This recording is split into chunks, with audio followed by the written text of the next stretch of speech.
모든 사람들이 돌아다니며 복음의 말씀을 전했을 때 일일이 사마리아 성에 내려가 그리스도를 백성에게 전하니 우리가 빌립의 말도 보고 행하는 표적도 보고 한 마음으로 그가 하는 말을 따르더라. 많은 사람에게 붙었던 더러운 귀신들이 그의 소리를 죽여 나가고 또 많은 죽은 병자가 못 버리는 사람이 나오니 그 성에 흩어온 분들이 있더라. 함께 내려나오는 말씀의 제목은 본문에 있는 대로 듣고 보고 따르더라 이런 제목으로 함께 말씀을 나누고 있습니다.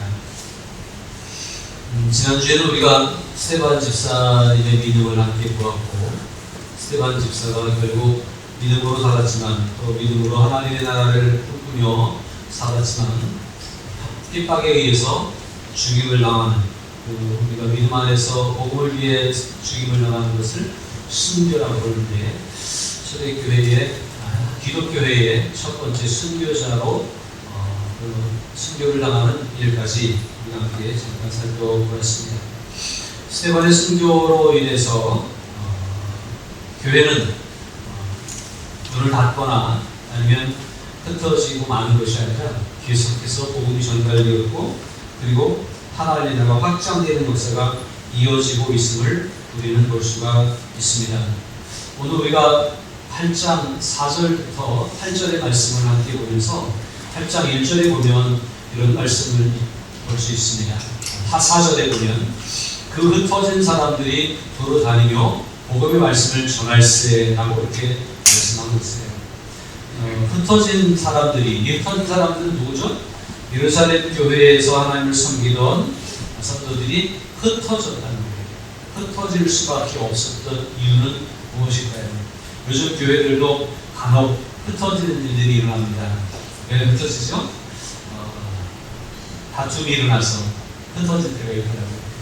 또 목회자들이 교회에서 뭔가 좀 잘못하고 비리를 저지르기도 하고 실수하기도 하고 그래서 상처받아서 흩어지기도 하고 그런 일은 교회 안에서 일어나지 않았으면 좋겠습니다. 근데 초대교회 안에 흩어지는 역사가 있었는데 이 흩어짐은 그런 것은 아니었어요. 뭐 때문이냐면 좀 전에 말씀드렸던 스데반의 일 때문에 흩어질 수밖에 없는 상황이 벌어지게 되었습니다.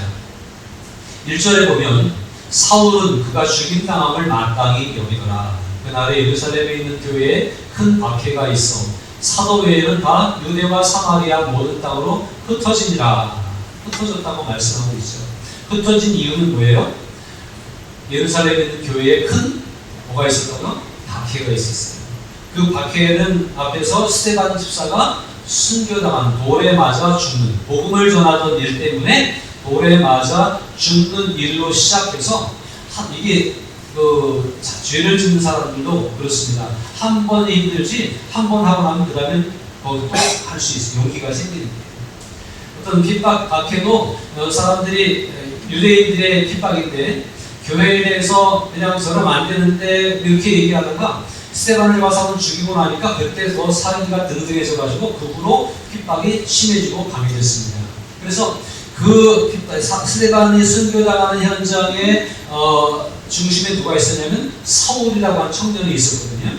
근데 그 사울이 이제는 앞장서서 한 번 사람을 죽여보니까 한 번 스데반을 돌로 쳐보니까 계속 더 용기가 생겼어요. 그리고 내가 이 일을 끝장을 보고 말겠다. 그런 마음으로 예루살렘 유대교를 대표해서 앞장서서 기독교를 핍박하는 그런 일들이 일어났다고 하는 겁니다. 그래서 그날에 예루살렘에 있는 교회에 큰 박해가 일어나서 떠날 수밖에 없었어요. 누구만 남았어요? 사도들만 거기 남아요. 물론 사도들 외에 또 이제 힘없는 친구들이 많이 남아 있었겠죠. 그들을 돌보기 위해서 사도들은 남은 거예요.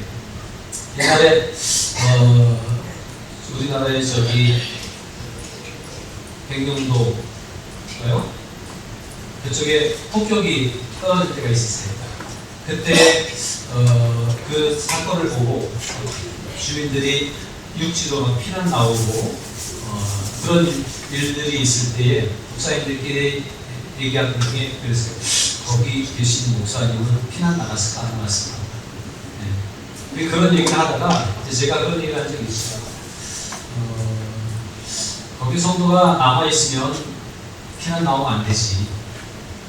성도가 아무도 없이 다 피난 갔으면 같이 피난 가도 되지만 성도가 거기 남아있으면 목사님이 그 성도를 지켜줘야지. 제가 그런 얘기를 했더니 저를 보고 웃더라고요. 두 가지 의미가 있을 것 같아요. 어찌나 들고 웃었을 것 같기도 하고 한편으로는 미쳤냐? 비웃었을 것 같기도 하고. 그런데 그렇지 않습니까? 초대교회의 핍박이 굉장히 가중하게 되고 중하게 되고 막 잡아 죽이는 그런 일들이 가두기도 하고 죽이기도 하고 하는 일들이 막 일어나는데 그래도 교회를 지키기 위해서 다른 사람들은 흩어져도 사도들은 끝까지 교회를 지키는 그런 모습이 여기 있지 않습니까? 이 땅에 복음을 전하는 주의 사역자들이 다 이런 마음으로 전하고 있다고 저는 생각합니다. 그래서 교회를 지키려고 하고 성도를 지키려고 하는 건물을 지킨다고 하는 얘기는 아니에요. 성도들이 있기 때문에 그 성도들을 지키려고 해서 어떤 위험을 당할지 모르지만 끝까지 지키고 있는 그런 사도들의 모습을 잠깐 엿볼 수 있습니다. 사도들은 그냥 교회를 지켜야 되지만 그 외에 교회의 다른 중직자들, 특별히 그 시대에 세워졌던 7 집사들은 흩어질 수밖에 없었죠. 이 7 집사 중에 한 사람 스테반이 돌에 맞아 죽는 모습을 보고 흩어질 수밖에 없었겠죠. 또 많은 교회에 지도적으로 일하는 사람들이 핍박을 피해서 누가 열심히 하더라, 누가 전도한다더라, 그래서 그 사람을 잡아놓으니까 피할 수밖에 없었던 거예요. 또 3절에도 보니까 사울이 교회를 어떻게 할세? 장멸할세. 기업고 교회를 없애버립니다. 이런 마음으로 각 집에 들어가 남녀를 끌어다가 옥에 넘기는 일들이 계속 일어나고 있어요. 그러니까 성도들이 흩어질 수밖에 없어요. 여러분, 핍박도 누가 받는 거예요? 열심히 하는 사람들이 핍박을 받는 거예요. 교회를 열심히 해요. 교회를 다니는데 열심히 안 하는 사람들은 핍박도 안 받아요. 여러분들은 핍박을 받기를 원하십니까? 핍박을 안 받기를 원하십니까? 네. 나는 그냥 핍박 안 받을래. 누가 뭐라 그래도 좀 쉬었다 가고 누가 뭐라 그래도 피해가고 혹시 그렇습니까? 열심히 믿으려고 할 때, 열심히 섬기려고 할 때 핍박도 받는 거예요. 그래서 열심히 하는 사람들은 피난을 할 수밖에 없었던 거죠. 이런 상황이 벌어졌다고 하는 얘기입니다. 그래서 오늘 4절에 보면 흩어진 사람들이 돌아다니며 복음의 말씀을 전했다고 이렇게 얘기했어요. 흩어질 수밖에 없는 상황 가운데 쫓겨다니는 거죠. 도망다니는 거죠. 사람들이 늘 피해 다니는 거죠. 그런 상황에서 이제 예루살렘에서 유다 전역으로 구석석 시골로 그리고 더 넘어서 사마리아 땅으로 막 도망가는 거예요. 그런데 놀라운 것은 이 도망가는 피난길에서도 사람들의 눈을 피해야 되고 잡히면 큰일 나는 상황에서도 가는 곳마다 뭐 했다는 거예요? 복음의 말씀을 전하고 있다라고 하는 사실이에요. 여러분, 이게 교회입니다. 제가 조금 말씀드리죠. 우리가 섬기고 있는 필리핀의 하나와스 교회 김혜영석 교사님이 있는 그 교회에 가보면 감동을 받을 수밖에 없어요. 소식을 전할 때마다 정말 뭉클합니다. 지난번에도 새 교회 연수학교를 잘 마쳤다고 준비하는 과정 그리고 진행하는 과정 다 마치고 또 이제 또 다른 교회 개척을 하기 위해서 그곳에 전도 나가는 과정 이런 것들을 계속 카톡으로 주고받고 페이스북에도 올리고 그러는 거거든요. 그럴 때마다 저는 진한 감동을 받습니다. 그렇지. 그 흩어진 그 교회들이 2개가 되고 3개가 됐던 배경은 뭐라 그랬죠? 여기에서 빈민가에서 집이 무너져서 이사할 수밖에 없는 상황 가운데 다 시골로 이사 갔는데 가서 거기서 내가 예수 잘 믿었는데 이렇게 집이 무너지고 이 시골로 자꾸 쫓겨다니는구나 그리고 탄식하는 것이 아니라 거기 가서 또 전도하고 교회가 생기고 교회가 2개 되고 3개 되고 또 하나가 지금 생기려고 준비하고 있습니다. 이런 상황 가운데 있는 모습을 보고 바로 오늘 이 말씀이 기억나는 거예요.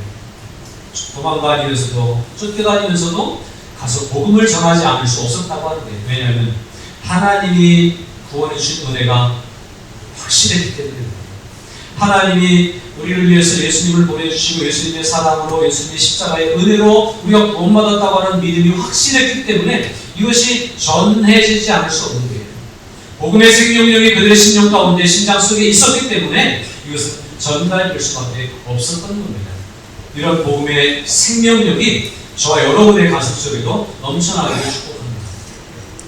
그래서 어떤 사람들이 도망다니면서도 복음을 전하는데 그 중에 누가 있었느냐? 7 집사 중에 하나였던 빌립 집사가 있었습니다. 5절에 보니까 빌립이 사마리아 성에 내려가 그리스도를 백성에게 전파했다. 이제 흩어져서 예루살렘에서 교회가 핍박을 하니까 유대 전역으로 흩어지는데 더 멀리 도망간 사람은 이제 사마리아 땅까지. 유대인들이 사마리아 지역에 잘 안 가잖아요. 그런데 이들이 간 거예요. 물론 빌립은 이제 이방인 출신 그리스도이긴 하죠. 그래서 사마리아의 어떤 섬에 들어가서 복음을 전하는 그러한 일들이 일어나고 있습니다. 이런 교회가 핍박을 당하고 어려움을 당하는데도 불구하고 그것이 어떤 잘못과 실수와 비리와 이런 것들을 통해서 비난당하고 핍박당하는 것이라고 한다면 이런 일이 일어날 수가 없어요. 그러나 정당한 복음의 일을 감당하다가 하나님의 나라를 세워가려고 하다가 그런 열정으로 주를 섬기다가 핍박당할 때는 그 복음의 열정은 어떤 모습으로도 식어지지 않는다고 하는 거예요. 아무리 불을 끄려고 해도 불이 꺼지지 않는 거예요. 왜냐하면 복음의 열정이, 온전한 열정이 살아있기 때문에 그렇습니다. 이게 복음의 생명력이라고 하는 것을 다시 말씀을 드립니다. 이 복음의 생명력으로 이제 사마리아 성에까지 가서 복음을 증거하고 전하는데 이런 일들이 일어나고 있습니다. 저는 이 6절을 보면서 복음을 받은 사람, 복음을 믿는 성도들의 모습은 이런 모습이 다 압축되어져 있으면 좋겠다. 이렇게 생각하고 있어요. 우리가 빌립의 말도 듣고 행하는 표적도 보고 한 마음으로 구하는 말을 따르라. 아멘.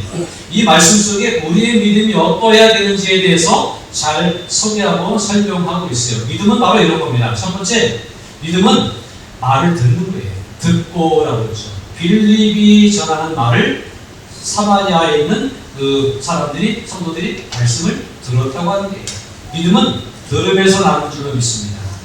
말씀을 들어야 믿음이 생기는 거예요. 이 말씀을 듣는 일에 열심히 최선을 다하시기 바랍니다.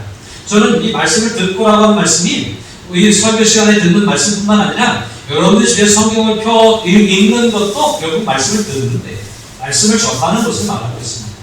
우리가 신앙인들은요, 말씀을 접해야 돼요. 말씀이 아니고 다른 어떤 이성으로, 다른 어떤 학문으로, 어떤 지식으로 믿음을 세워가려고 하면 안 됩니다. 그 믿음을 세울 수 없어요. 자기의 어떤 자존감을 세울 수 있고, 자기 자존심을 세울 수 있고, 자기를 과시할 수 있는지 모르지만 하나님의 말씀을 듣는 일이 바로 우리의 믿음을 세우는 유일한 비결이라고 하는 사실을 기억하시길 바랍니다. 그래서 이 말씀을 들었다는 거예요. 우리는, 교회는 말씀을 들어야 교회가 되는 거예요. 성도는 말씀을 들어야 성도인 거예요. 말씀을 접하고 말씀의 가운데서 하나님의 은혜를 경험해야 우리는 살아있는 그리스도인이 된다고 하는 사실입니다.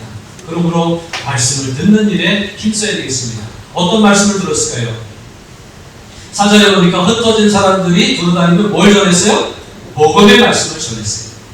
복음이 중요합니다. 복음이. 오늘 우리는 복음의 말씀이 무엇인지를 잘 깨달아야 돼요.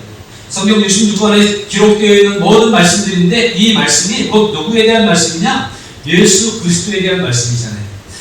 구약 성경에는 앞으로 이런 상황 가운데서 현실이 이렇고 백성들이, 사람들이 죄를 짓고 이런 상황 가운데서 예수님을 보내주시겠다.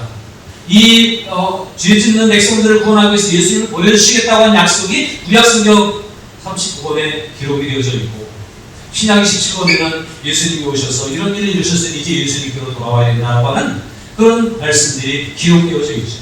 그래서 복음의 말씀은 곧 누구에 대한 말씀이? 예수님에 대한 말씀이고 오늘 우리의 모든 신앙은 누구에게 집중되어야 된다는 거예요? 예수님에게 집중되어야 된다는 거예요. 복음의 말씀을 전했고 복음의 말씀을 들었다고 하는 거예요. 또 어떤 말씀이 전해졌습니까? 빌립이 사마리아 섬에 내려가 누구를 전했어요? 그리스도를 백성에게 전파했어요. 복음의 말씀을 전했는데 복음의 말씀은 또 누구에 대한 말씀이에요? 그리스도에 대한 말씀이다 라고 하는 거예요. 저와 여러분들은 성경을 읽으면서 그 속에서 주님을 발견해야 되는 겁니다. 이 모든 말씀은 내 인격을 수양하기 위해서, 나의 지식을 충만하게 하기 위해서, 내 어떤 인생의 삶을 잘 펼쳐나가는 어떤 수단을 주기 위해서 성경이 있는 게 아니라 바로 예수 그리스도를 전달해 주시는 말씀이 성경 말씀인 것을 알고 그 안에서 그리스도를 경험할 수 있는 우리들이 되어야 되겠습니다. 한 절 더 보면 12절로 쭉 넘어가서 보면 빌립이 하나님 나라와 및 예수 그리스도의 이름에 관하여 전도함을 그들이 믿고 남녀가 다 세례를 받았다라고 말하고 있습니다. 빌립이 전한 복음의 핵심은 뭐였어요? 복음의 말씀이라고 했고요, 그리스도를 전했다고 했고요, 하나님의 나라와 예수 그리스도의 이름이라고 이렇게 말합니다. 그 얘기죠. 우리의 믿음은 하나님의 나라에 대한 말씀으로 예수 그리스도의 이름에 대한 말씀으로 하나님의 말씀을 받을 때 우리는 믿음이 생길 수 있고 하나님의 자녀가 될 수 있고 하나님의 일꾼이 될 수 있습니다. 그러므로 오늘 저와 여러분의 삶 가운데서 우리 안에 믿음이 주어졌다고 하면 그 믿음으로 하나님의 말씀에 집중하고 하나님께서 우리에게 주시는 복음의 말씀에 귀를 기울이며 그 말씀을 잘 듣고 읽고 그 말씀 속에서 주님을 배울 수 있는 그런 우리 모두가 되어야 되겠습니다. 말씀을 듣는 것, 이게 믿음의 시작이고 말씀을 듣는 것이 믿음의 삶인데 이렇게 말씀을 잘 듣고 말씀에 대한 집중력을 키워갈 수 있는 저와 여러분들이 되어야 되겠습니다. 오래 믿는 것이 잘 듣는 게 아니에요. 말씀대로 믿는 것이 잘 듣는 거예요. 뭐 꿈꾸고 환상을 보고 그런 것들이 잘 듣는 게 아니에요. 하나님 말씀에 집중하는 것이 잘 듣는 거예요. 그러므로 하나님 말씀을 듣는 일에 힘쓰는 저와 여러분들이 되었으면 좋겠습니다. 그 다음에 또 중요한 것이 있는데 말씀을 듣기만 하는 것이 아니라 말씀을 보는 일이 있어야 돼요. 저 6절에 보면 다시 6절에 보면 우리가 빌립의 말도 듣고 행하는 표적도 보고 아까 말 듣고 그랬잖아요. 들은 것은 복음을 들었어요. 그리스도에 대한 말씀을 들었어요. 예수님에 대한 말씀을 들었어요. 근데 이 말씀을 듣고 그것을 예수님을 믿고 살아가는 삶 가운데 뭐가 보여졌어요? 행하는 표적도 보고 그렇게 얘기하고 있죠. 표적이 일어났다는 거예요. 말씀을 듣고 살아가는 삶 속에는 말씀의 능력이 그 삶에 나타나는 거예요. 놀라운 것은요. 말씀은 여기 성경에 기록되어져 있는 말씀이지만 그냥 이건 소설과 같지 않아요. 어떤 교훈과 같지 않아요. 이 말씀은 살아있는 생명의 말씀이기 때문에 이 말씀을 듣기를 원하고 이 말씀으로 가까워지기를 원하면 말씀이 역사하셔서 우리에게 표적과 기적과 이사를 보여주시고 있다고 하는 거예요. 우리의 신앙생활은요, 이 표적을 보는 신앙생활이어야 됩니다. 이것은 병자가 낫고 귀신이 쫓겨나가고 여기에 그런 말씀들이 있습니다만 그런 것만 표적은 아니에요. 7절을 우리 같이 보면 많은 사람에게 붙었던 더러운 귀신들이 크게 소리를 지르며 나가고 또 많은 중풍병자가 못 걷는 사람이 나았다 이렇게 얘기하고 있죠. 이런 표적이 나타나는 거 누구한테요? 말씀을 듣는 사람들에게. 말씀을 듣는 사람들에게 이런 표적이 나타난 거예요. 귀신이 쫓겨났습니다. 병든 사람들이 나았습니다.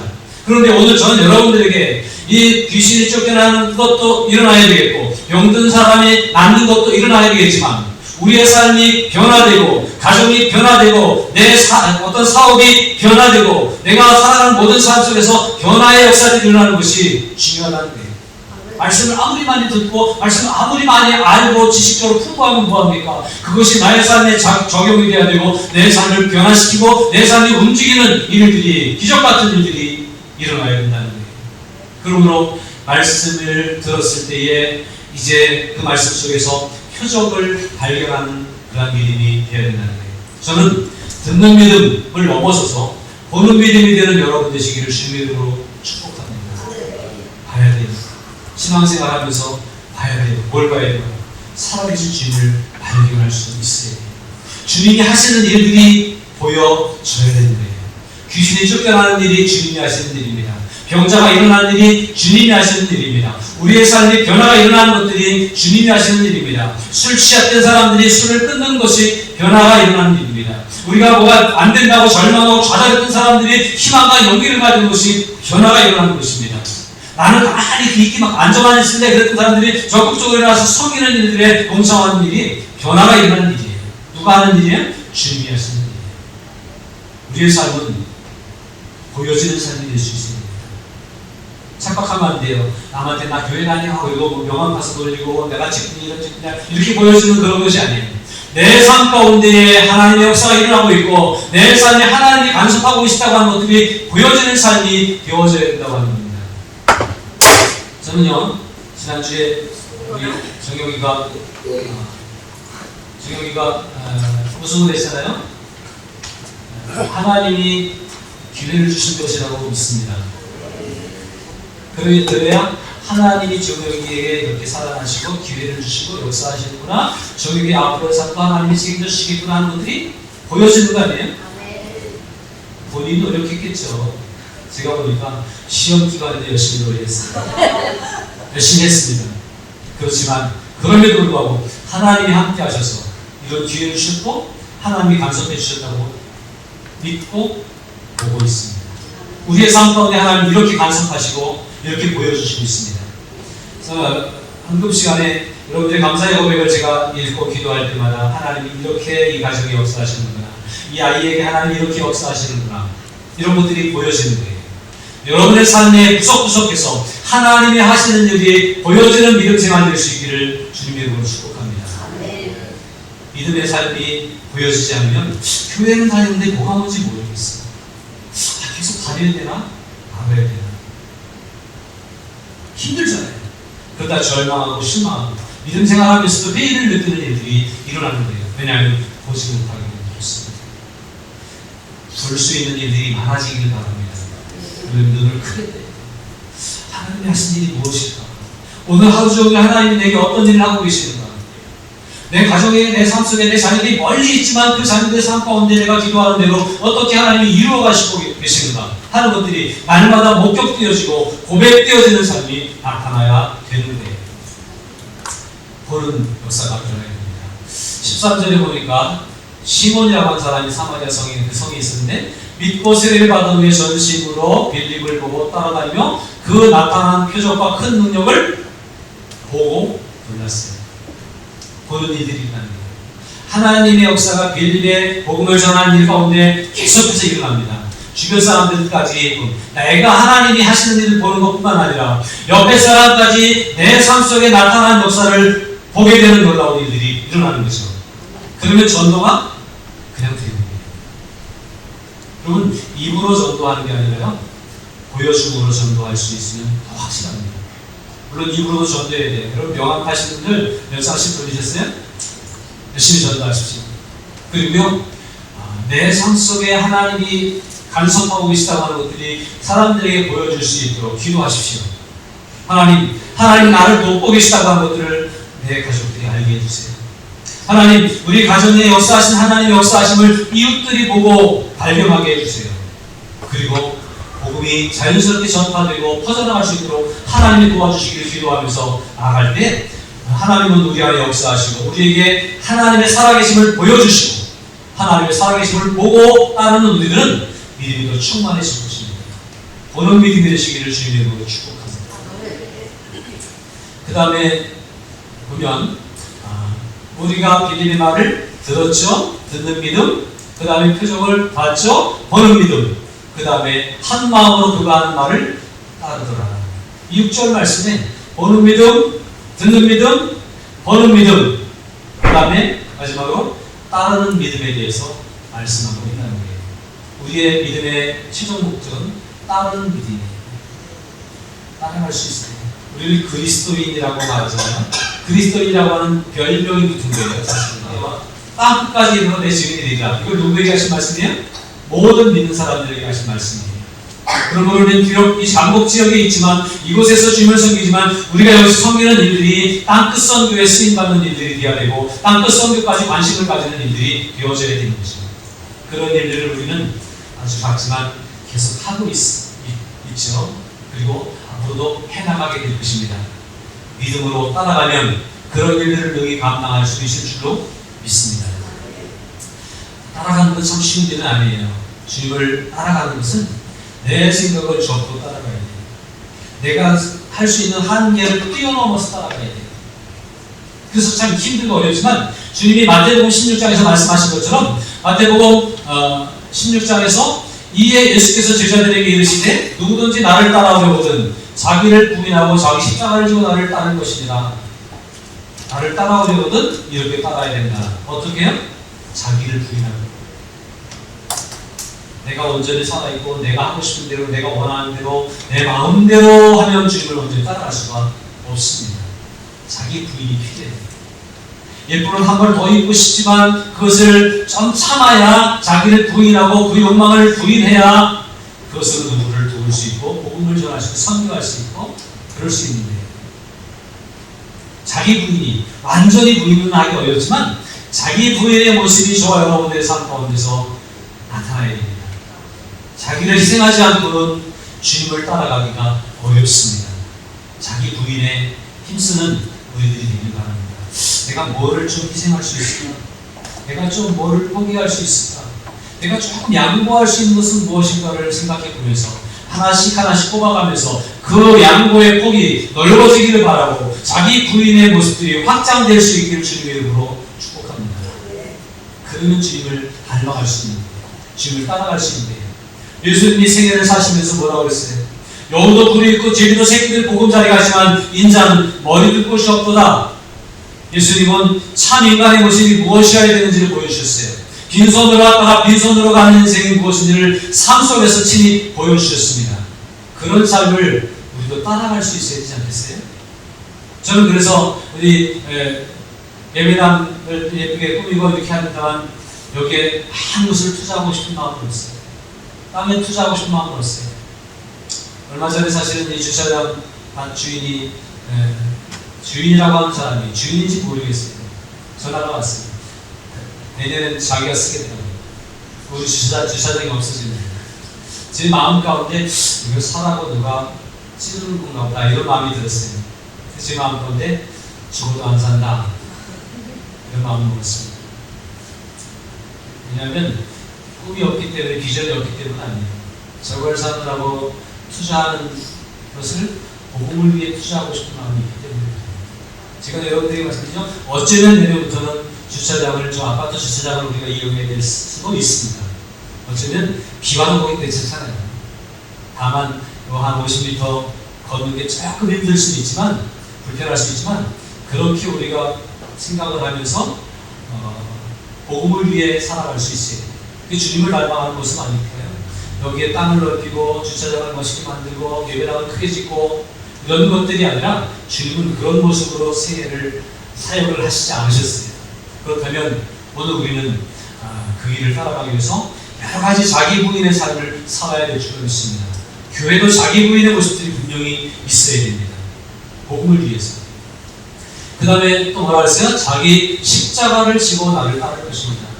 내가 져야 될 십자가가 무엇이고 하나님이 내게 원하시는 것이 무엇일까? 내 인생을 통해서 하나님의 뜻을 이루기 위해서 내가 헌신할지라도 희생할지라도 가야 될 길은 무엇일까? 주님이 내게 지워주신 십자가는 무엇일까를 생각하면서 그 길을 묵묵히 걸어갈 수 있어야 될 것입니다. 하나님은 저에게 푸른마을 교회라고 하는 십자가를 지어주셨습니다. 교회를 위해서 제 삶을 헌신하고 희생해서라도 교회를 세우고, 교회를 세운다고 하는 얘기는 뭐 건물이나 이 큰 교회 이런 것들을 얘기하는데, 여러분들이 하나의 교회이기 때문에 여러분들의 믿음을 세우고 여러분들에서 본보기를 보여서 하나님의 백성을 세워가는 일, 그것이 교회를 세우는 일인데, 그 일을 위해서 십자가를 지도록 저에게 사명을 주셨기 때문에 그 일을 위해서 오늘도 묵묵히 걸어가고 있습니다. 사랑하는 여러분, 우리 모두에게는 사명이 있을 겁니다. 우리가 다 목회할 수는 없습니다. 우리가 다 선교사로 파송될 수는 없습니다. 그러나 목회자를 돕는 일이 목회하는 일과 똑같아요. 선교사를 돕는 일이 선교하는 일과 똑같아요. 한국교회를 위해 기도하는 일이 한국교회를 섬기는 일과 똑같은 거예요. 그런 마음으로 내가 할 수 있는 일을 위해서 최선의 노력을 다하고 십자가를 감당하면서 그 역할을 감당할 수 있길 바랍니다.